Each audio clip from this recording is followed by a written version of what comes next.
Have you ever wondered how you stand up to others in this profession as a medical coder? Well, the 2023 AAPC salary survey has been released, so let's take a look and see what it has to say for us this time. By the way, if you're new here, I'm Victoria. I'm a medical coder, auditor, educator, and content creator. And on my channel, I provide tips, tricks, and tutorials to help you be successful in a medical coding career. If you haven't already, highly encourage you to subscribe, hit the notification bell, do all the likey, sharey stuff on YouTube.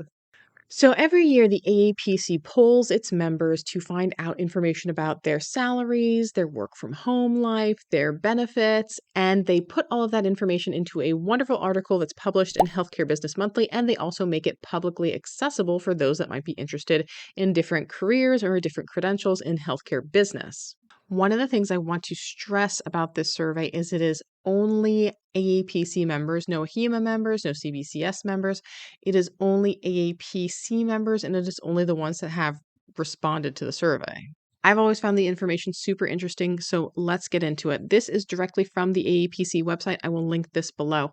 So what this tells us is some of the different averages of the credentials with the AAPC and what the membership for the AAPC has reported as their salaries. So you can see here we have some of their core credentials versus some of the advanced credentials, things like auditing and compliance. One of the things I like that they did this year is they gave us a listing of some of the different credentials, and they listed them by highest to lowest paid. Now, one of the things to note in this is that they use the kind of broad general term that I think like the Bureau of Labor and Statistics kind of uses, as well as medical record specialists, and that encompasses coders, auditors, billers, practice managers, compliance, like healthcare business side stuff. It encompasses all of those. And it says that there's still a high amount of medical coders working from home or working remotely, which is at 55%, and that they are projecting a 7% growth increase in the healthcare business field over the next 5 years, compared to the overall increase, which is 5% for all other career professions. If I had to wager a guess, I'd say probably tech is at the top of the list. So when we look here at the organization of the median incomes from the kind of the lowest to the highest, they classify it as the medical records specialist income, and that classifies, again, billers, auditors, etc. Now, the median for CPBs is 56,981. So that is one of the lower paying credentials. I know a lot of people on there, like probably Ask a Biller, are going to say, hey, there's a lot more earning potential. And there definitely is. But again, we're talking about this is what was reported by the membership. And again, this is on average. So we probably have more people reporting out that are more well invested in the industry and less people that are maybe new and are probably ignoring some of those emails from the AAPC. Also worth mentioning, the AAPC does have a salary calculator. So if you're interested in kind of more region specific, more specialty specific, like exactly what is comparable to your area or to a certain area, I will link that below as well so you can see exactly what it says for the salary calculator. But these are sort of our averages. And same thing that we've seen in the previous years, the CPCO is one of our highest paid credentials. But again, you have to consider this is not a beginner credential. This isn't something that most people like go from, I have no healthcare experience, to now I'm a certified compliance officer. These people that have the CPCO are usually more well invested in healthcare. They have more advanced knowledge. They've probably been in it for a while. So those are more so the people that are passing that exam. It's not that you can go from someone who's like 0 to CPCO and suddenly you go from, making minimum wage to $80,000 a year. It's just that most of the people that have been in that CPCO compliance category have more years of experience. Not saying it's not possible for that to happen, but probably on a lower frequency that people go from 0 to a healthcare compliance career. I find it interesting too that they included the CPCP because that credential is sunset. The AAPC doesn't test for it anymore. Although honestly, I could foresee now that we have the online testing that some of those credentials, or maybe even some, not necessarily maybe even credentials, but specialty training or certificate issuing, but not credential issuing type of trainings might start sneaking back. I'm glad to see that practice managers have increased over the years. I know historically that has been on the lower side, but that might just be because there were less people reporting out as AAPC members that had that credential. So it looks like the CPPM has gone up a little bit in salary. Instructors are still making a decent income, and that encompasses instructors that are not just teaching perhaps at a licensure level. It could be instructors that are teaching at tech schools or at colleges as well, or people that just hold that credential because they just like having the instructor credential. As we go further down onto the salary survey, again, you can see there's much difference in regions. My region here, which is the Mid-Atlantic, the average is about 60,997. And now let's see, is this for CPCs or is this just for all jobs? Yeah, so this is for the quote unquote medical record specialist. So that whole category of basically everyone that the AAPC membership provided. So areas where the cost of living is a little bit higher, areas like, the Pacific region, Alaska, California, Hawaii, Washington, that has a much higher uh, average salary than some other areas where maybe the cost of living isn't as high. Places like, your East, South Central, South Atlantic areas. Of course, we'll see that with areas that are more urban versus ones that are more rural. For example, even in my area, we have a differentiation for Medicare payments for Philadelphia versus the rest of Pennsylvania because, Philadelphia is the big city and the cost of living there is higher. The salary survey does include a breakdown of everything by state, and this is listed alphabetically. So you can see the average yearly income and then the average salary by hour. It looks like some of the higher paid areas are, of course, California and things like the District of Columbia. Some of our lower areas are more like our Indiana, Montana, New Mexico, and areas like Kentucky and Mississippi. Again, I'm sure there's pockets in the inner cities that probably are getting higher than that. Now, when we look at workplaces, one of the interesting things they bring up is that those that are working for large health systems tend to make more money than those that are working in smaller group practices. Although I think the interesting thing here is that they don't break down by things like if you're working for a hospital versus are you working for an insurance industry versus are you working, in some other sort of spectrum, workers' comp or what have you. Now, it does list some of the areas that are not included in healthcare that might be not direct patient care. So, software and durable medical equipment vendors, insurance companies, government agencies, educational institutions, billing companies, risk adjustment vendors, healthcare consulting firms, and some law offices. So, those are not encompassed in kind of this graph here where we're just comparing different healthcare organizations and their size. So you can see kind of the small group practices are making more like 50,000 versus the large health systems, which are almost at 60,000. Plus, the large health systems probably have better benefits available to some of their employees. Now, here's one of the components I know everyone asks a lot about experience. So, the entry level people are making more around 39,569 for the year.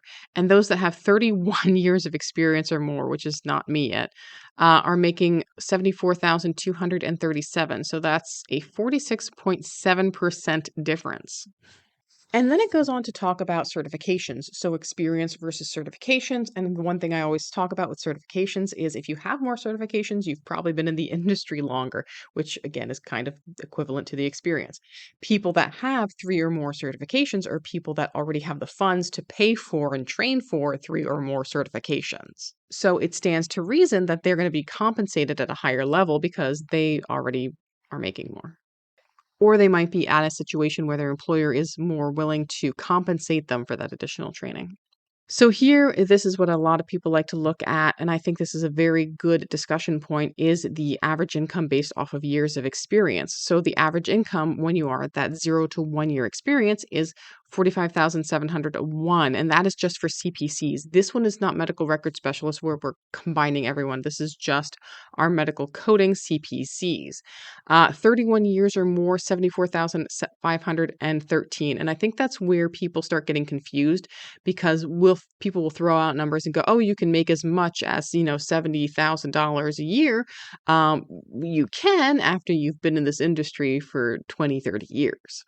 Or we can also see there's location differences. So maybe if you're someone who has only a couple of years experience, but you're working in Los Angeles, you might be compensated higher than what the average starting salary is. And this is all US based. We do not have data that's provided to AAPC, um, the United States based, that has the global data that you might get for India or Pakistan. You would have to look at the AAPC global data or what's provided there for that kind of information and their salary information. Then we see here kind of the biggest growth. So it looks like the states that have some of the highest growths are Vermont, Iowa, and Idaho, Rhode Island. Where the heck did number five go? Oh, look at this. They swapped them out. What the heck happened here? Wisconsin and Illinois. But yeah, Vermont had a 17.4% increase in average salaries. So that's great to hear. And yeah, like I said, the CPPM, the practice manager, we're starting to see more of a pay increase. I don't think it's necessarily because there's just been a big increase in practice managers. I think we're having more practice managers that are getting that credential and reporting out what their salaries are. Not that there has necessarily been a change, it's just that there's been a change in the reporting. The statistics are a little bit more accurate, we'll say. I'm actually surprised that we haven't seen much increase in the billing salaries because I think a lot that's going on with denials and insurances is becoming so complex anymore that I would expect to see more of an increase in the billing field. But yeah, CRCs have gone down a little bit and CDCOs. And I'm going to be honest with you, I would attribute that to the fact that a lot more people who don't have experience are getting those credentials, and the people that, are CPCAs are getting CRCs and getting CDEOs, and the fact that they don't have the years of experience now and we have more of a flood of them is starting to drive down those numbers. This one is always my favorite. I love this statistic. The fact that the only big increase you see as far as education is when you get your master's degree. There is very negligible difference between having no college versus having a little bit of college versus having a bachelor's degree. You could honestly, I mean, and look at this now. Oh my God. The statistics are showing that those with bachelor's degrees are actually making less now than those that have absolutely no college. The only big difference we're seeing, and is it really that big of a difference, is the master's degree and above people. The people that are working in director roles, they're working in VP roles that have that healthcare master's degree. I mean, that's absolutely insane. I mean, it's almost like saying it's not worth it unless you're going for a 6-year degree. I mean, again, it kind of depends on your specific situation. I mean, I never discourage anyone from going out and getting a degree or any education that they want to. But when we look at the data, it's actually kind of showing us that financially it might not be worth it, especially if you're taking in tens of thousands of dollars worth of student loans. Absolutely crazy. Absolutely crazy. And I'll tell you guys, I have no degree. I have no plans at this point to go back and get a degree because financially, not worth it. I would imagine a lot of people are working with large health systems. That's the big one. They've bought up all most of the group practices. So yeah, we only have a small portion that is members that are working hospital inpatient, and that's because most of the inpatient coders are HEMA members as opposed to AAPC. So most of the people that are working inpatient aren't going to be responding to this because they are not members of the AAPC, they're members of a HEMA. We do have crossover. Um, Primarily, it's been pro fee risk adjustment. Specialized stuff has been AAPC. Inpatient has been a HEMA. Is working from home here to stay? Absolutely. 55% are working from home. Prior to the pandemic, so this is prior to 2020, we had been working remotely 30 to 33%, and now we're up to 55, which I think is very good. So 55% are working remotely. We have 18.8% are reporting out that they are working a combination, sometimes on site, sometimes remotely. And then 26.2 are saying that they work on site 100% of the time, full time. Back in 2017, 70% of people were working exclusively on site. So there's definitely been a huge shift in that ratio. And then it talks about the outlook, which I think is super important. So we're projected to see that 7% growth. And of course, the big question I always get is, oh, artificial intelligence. Artificial intelligence is going to replace all the medical coders. They're just gonna, I don't know, I guess the AI is gonna be defendable in court or something somehow.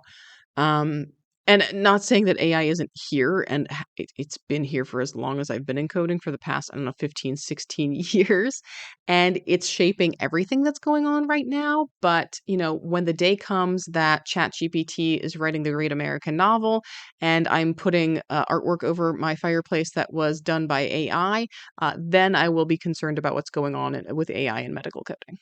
But basically, this alludes to, and again, I'm going to link this below so that you can read it for yourself about how complex Medicare is getting and the uh, electronic health records by providers. We may see a strong transition from the coding into the auditing role, which is where great organizations like NamUs are going to come into play, and getting on board with them and really learning, what are we doing with these gray areas, what is defendable in court, and getting into a more prestigious area of medical coding versus just using it as simple translation services. So that's it for the salary survey. Definitely let me know in the comments below if you've found them kind of accurate for your experience and your area, or if you think that these are just way off the mark. I'm fascinated by this every year they've come out. I think when I was prior to my, of course, YouTube fame, I always found them to be a little bit lower than what I was making. But I would love to know your feedback on it. I will see you guys in the next video. And until then, just keep on coding on.